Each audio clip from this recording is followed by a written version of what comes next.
It is safe to say that we all have our fair share of strengths and weaknesses, whether that be running, singing, drawing, or cooking. We can improve upon those things by working at them. Now, what if I told you that one of your weaknesses is something that you do every single day and something that you're doing right now? I'm talking about listening. I'm going to give you 3 strategies to help improve your listening skills through paraphrasing, offering feedback, and eliminating distractions. First up, we have paraphrasing. Paraphrasing, as defined by owlpurdue.edu, is one way to use a text in your own writing without directly quoting source material.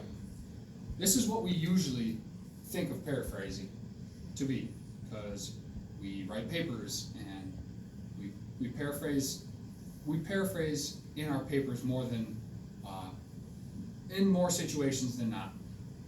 But in communications, paraphrasing isn't quite the same as it is in writing. An example would be if you are speaking with one other person, they're telling you a story, and you kind of sum it up in a more specific, condensed version and revert it back to them. Purpose being, showing them that you are listening, first of all, and you are wanting to know more about what they're saying, and it keeps you engaged as well. The second is offering feedback. According to Emma Sapala, our nonverbal communication is just as important as the words we use. So, nonverbal communicators, something that we naturally do without even thinking about it.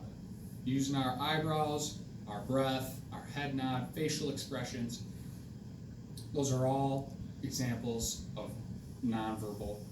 And it's just like you're passing by somebody that you know, you give them a hey, what's up nod, or you're in class, you're trying to figure something out, you furrow your eyebrows.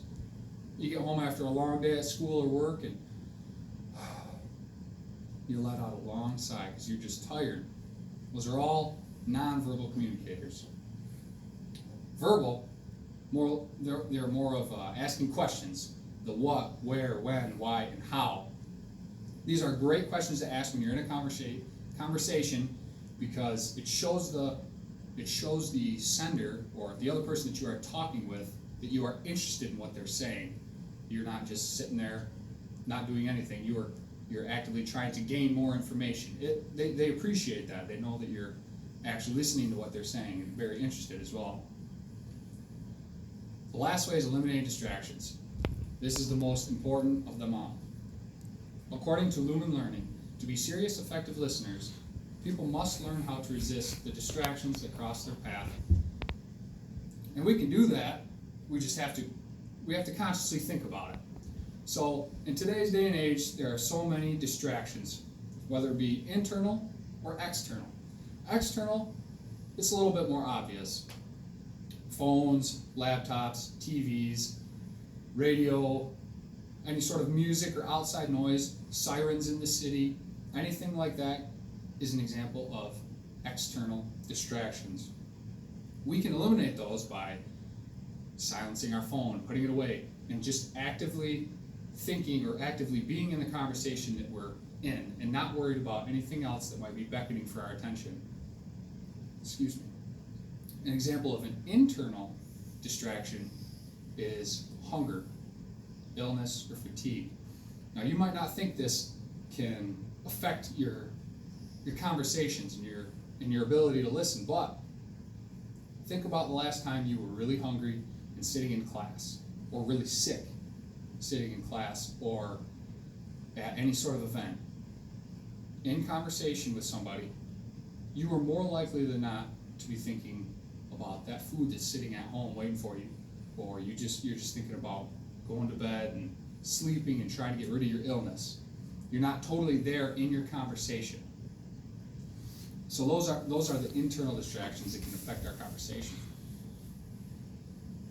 Here is a visual of, this is more geared toward external distractions, the outside noise from phones, computers. music from radios or sirens from ambulances and stuff like that.